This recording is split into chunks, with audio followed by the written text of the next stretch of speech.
কুদ্দুস মিয়া আহাম্মকের মতো সেখানেই দাঁড়িয়ে রইলেন।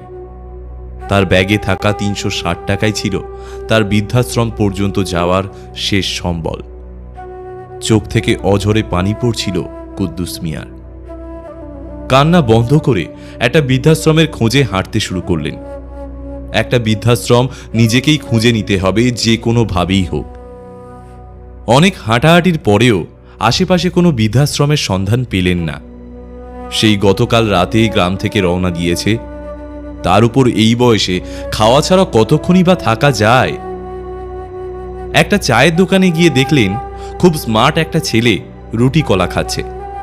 কুদ্দুস মিয়া সেখানে গিয়ে একটু খাবারের জন্য খুব আকুতি মিনতি করতে লাগলেন। বাবা, আমার কাছে টাকা নেই, আমাকে একটু রুটি কলা কিনে দিবে? আমার খুব ক্ষুধা পেয়েছে, অনেকক্ষণ কিছুই খাইনি।